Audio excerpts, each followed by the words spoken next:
Buset, Ding Jinghao was here. Kanalnya kayak maksudnya air di Venice itu yang gaya-gaya di Bali gamparin pak. Hey guys, it's Nessie and how are you guys? Gimana kabarnya? Semoga masih semangat dalam menjalani minggu ini. Kalau misalkan kalian belum subscribe ke channel ini, jangan lupa klik tombol subscribe-nya karena ada pembahasan-pembahasan yang sangat menarik 4 kali seminggu. Siapa dari kalian yang suka banget jalan-jalan atau kayak salah satu bucket list kalian adalah untuk mengunjungi banyak sekali negara-negara di dunia ini? Well, pertama, tos. Kalau kita sama. Pertanyaanku, emang ada orang yang tidak punya bucket list untuk jalan-jalan? Ada orang-orang yang nggak pingin kayak mereka, nggak kok, apa sih esensinya traveling gitu nggak, belum tahu gitu. Banyak kok, aku tahu orang-orang yang nggak pingin traveling gitu.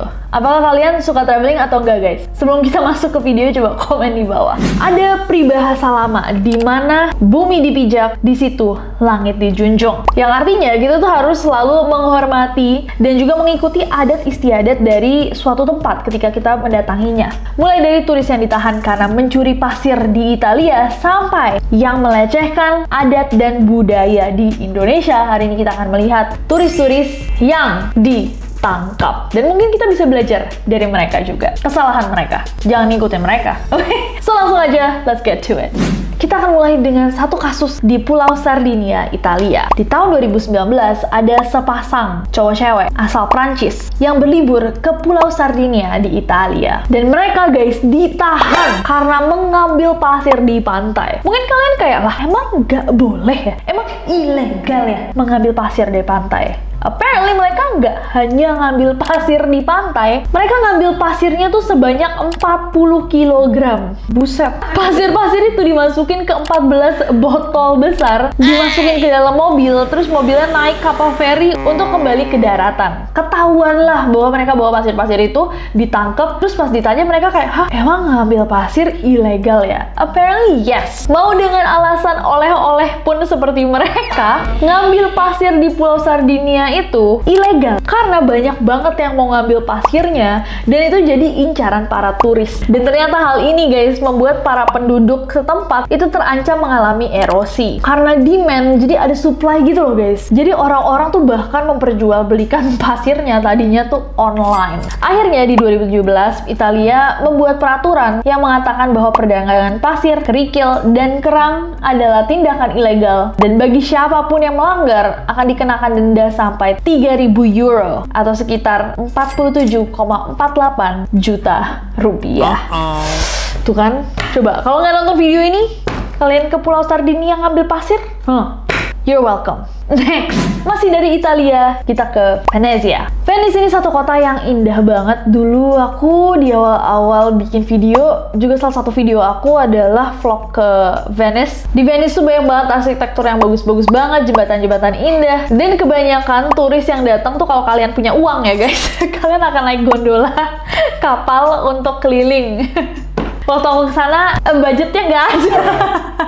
Jadi aku jalan aja. Nah, walaupun indah banget nih Venice guys, tapi kanalnya kayak maksudnya air di Venice itu jorok banget. Dan di 2019 ada 2 wanita yang ditahan sama polisi gara-gara mereka berenang di salah satu kanal di sana. Ditangkaplah sama polisi dan polisi bilang sama mereka, kamu tau gak kenapa ilegal berenang di sini? Karena air ini tuh kotor banget, sejarahnya kelam banget, dan di dalam situ tuh, itu tuh tikus-tikus. Mendengar betapa kotornya air Venice itu, salah satu wanita tuh malah muntah-muntah di kantor polisi. Dan ternyata sejak 2017, pemerintah Venezia itu membuat beberapa peraturan untuk para wisatawan. Mereka dilarang buang sampah, piknik di tempat umum, berhenti terlalu lama di jembatan, naik sepeda berkeliling kota menggunakan baju renang, dan juga berenang di kanal-kanalnya. Karena emang selain kotor juga ada nih sejarah hal-hal buruk yang terjadi. Kayak di 2016 ada seorang wisatawan lompat dari salah satu jembatan,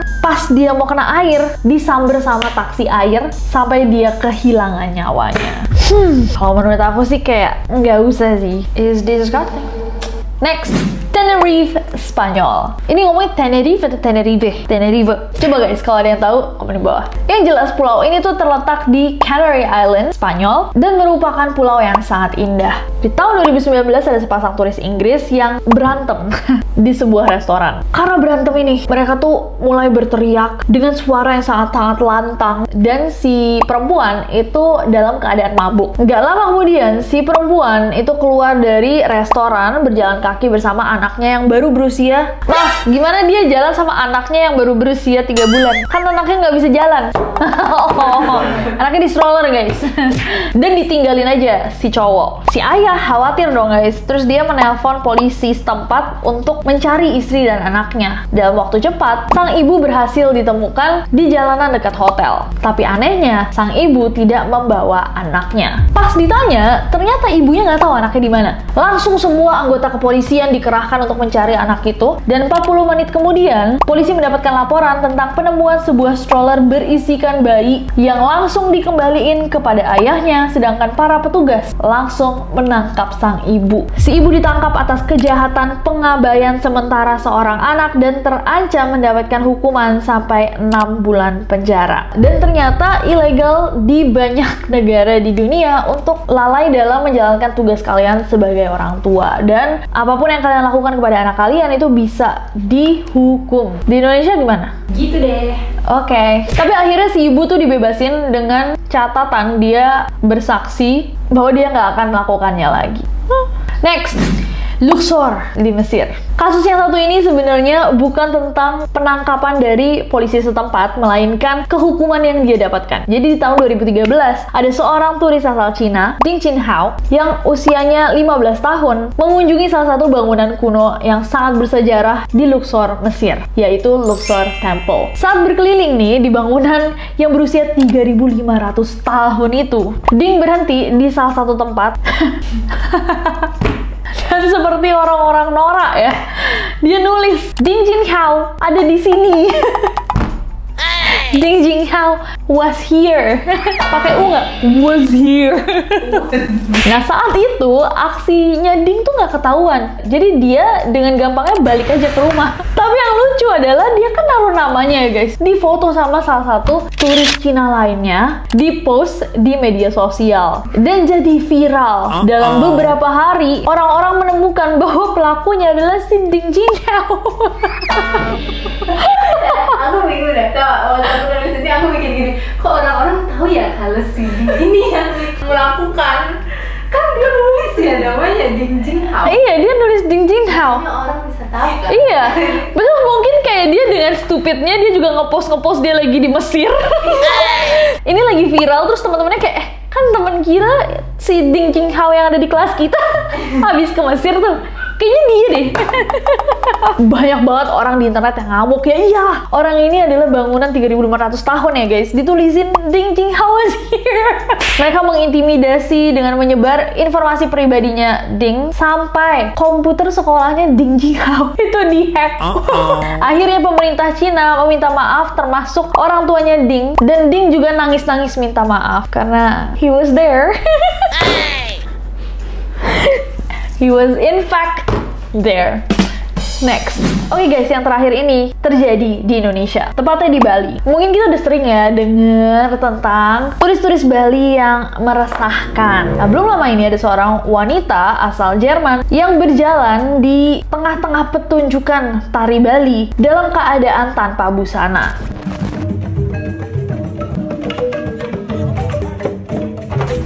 Sebelumnya juga ada 5 pria Australia yang berlari dengan keadaan bugil di jalanan. Mereka yang sedang dalam keadaan mabuk itu juga buang air kecil dan muntah di jalan sambil berlari.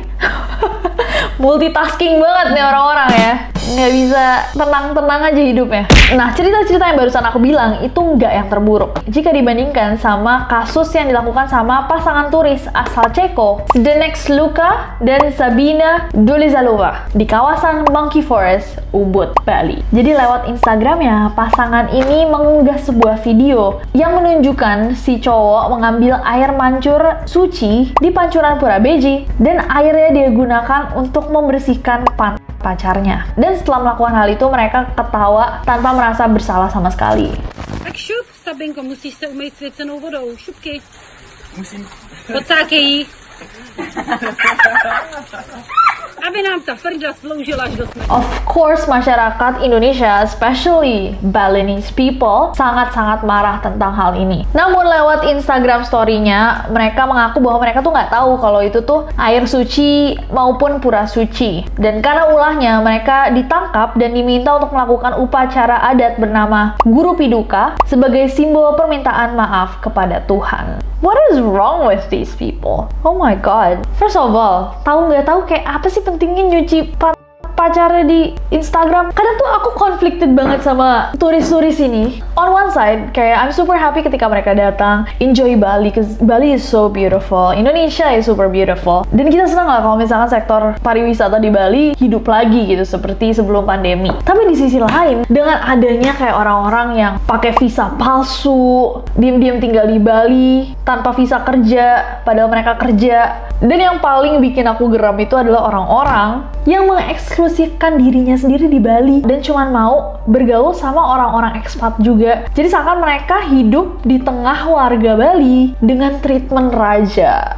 tanpa mencoba untuk mempelajari bahasa Indonesia, kultur Bali, punya respect gitu sama agama dan tradisinya. Menurut aku sih kurang banget ya. Apalagi waktu pandemi, akhir-akhir pandemi itu yang kayak orang udah mulai traveling, kan aku sempet kesana. Dan banyak banget yang nggak mau sama sekali pakai masker. Padahal regulasi dari pemerintah. Terus papaku sempet bilangin salah satu dari mereka, dan mereka bilang kayak, COVID itu nggak ada, COVID itu nggak asli. Skip minta digambar nggak? Kayak lo mau bener ada apa kagak? Lo ikutin, kalau misalkan ada di negara orang, ikutin peraturannya. Apa susahnya sih? Kalian pernah lihat nggak postingan ada cewek Bali? Kayak ada foto bodoh banget. Jadi ada foto cewek Bali di pinggir sawah. Terus dia nggak pakai baju ya, pakai bikini gitu lah, pakai baju renang.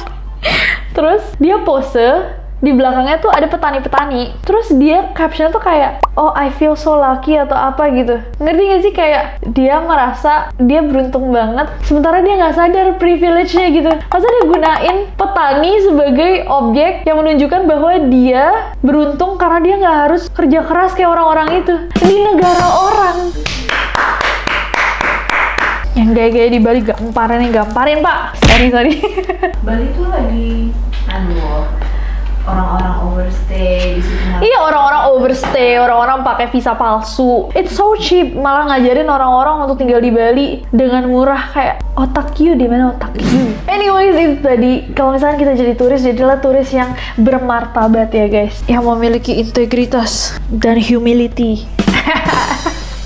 Mana yang menurut kalian kurang banget? Komen di bawah. Dan apalagi yang kita harus bahas bersama-sama, hal-hal yang menggeramkan seperti ini. Apa kita bahasanya nih? Turis-turis Bali yang pernah kena sanksi atau yang sangat meresahkan masyarakat di generasi. Coba komen di bawah kalau misalnya kalian mau kita bikin satu video spesial untuk itu. Nanti isinya aku marah-marah. Atau yang lain, nggak apa-apa, komen aja di bawah. Sampai ketemu di Neror besok. Jangan lupa subscribe karena aku gak sabar untuk ketemu kalian lagi. Bye-bye!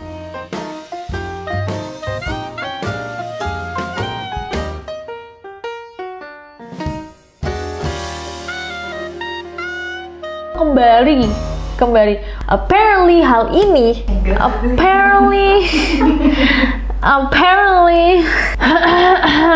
gimana nih ngomongnya ya Allah? Zdenek